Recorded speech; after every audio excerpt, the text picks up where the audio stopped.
पडसाळी तालुका पन्हाळा येथे आयोजित मुडागड महोत्सवाला उत्स्फूर्त प्रतिसाद लाभला। मुडागड महोत्सवाच्या निमित्तानं जिल्ह्याच्या कानाकोपऱ्यातून आलेले ट्रेकर्स, गडप्रेमी व स्थानिकांनी गडाच्या अवशेषावर वाढलेली झाडे झुडपे काढून स्वच्छता केली। सुमारे 150 लोकांचा यात समावेश होता। छत्रपती शिवरायांचा जयघोषाने मुडागड दुमदुमून गेला। गोकुळचे संचालक अजित नरके यांच्या हस्ते महोत्सवाचं उद्घाटन करण्यात आलं। दुर्लक्षित मुडागडाच्या संवर्धनाकडे शासनाचे लक्ष वेधण्यासाठी पडसाळी येथील मुडागड संवर्धन समितीच्या वतीने नुकतंच मुडागड महोत्सवाचं आयोजन करण्यात आलं होतं। दुर्लक्षित वनदुर्ग मुडागडाच्या संवर्धनासह प्रलंबित पडसाळी काळजिर्डा घाट रस्त्याचा प्रश्न मार्गी लावण्यासाठी आमदार चंद्रदीप नरकेंचे प्रयत्न सुरू आहेत। संपूर्ण कोल्हापूर जिल्हा पर्यटन जिल्हा घोषित करण्याची मागणी त्यांनी केली आहे, अशी माहिती सांगून पडसाळी परिसराचा पर्यटन विकास नक्की होईल।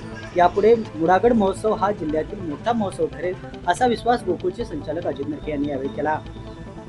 महोत्सवाच्या उद्घाटन प्रसंगी ते बोलत होते।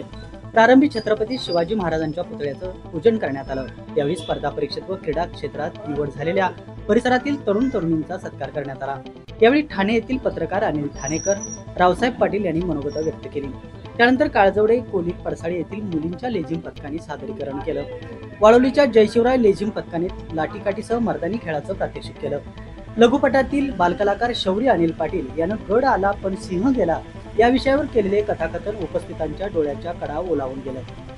यावेळी कुंभी कासारी साखर कारखान्याचे संचालक प्रकाश पाटील, प्रकाश काटकर, फुलाजी पाटील, बाळासाहेब पाटील, उपसरपंच दीपक पाटील, पोलीस पाटील संजय पाटील, नितीन हिरडेकर, प्रभाकर कामेरकर, कृषीभूषण सर्जेराव पाटील, बाबुराव डेगळे, रोहन गुरव, अमर धनवडे, तानाजी पाटील, भेनू गावडे, पांडुरंग पाटील, विलास पाटील, विलास कांबळे, शिवाजी मेहतर, विजय पाटील, दत्तात्रय शिंदे, अरुण तळेकर, भिकाजी पाटील, कृष्णकुमार कांबळे, राजू मामुलकर, सागर पवार, विनोद चव्हाण, सुभाष पाटील, संदीप पाटील आदी उपस्थित होते।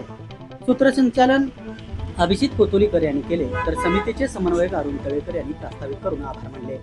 कार्यक्रमानंतर शेकडो भाविकांनी महाप्रसादाचा लाभ घेतला।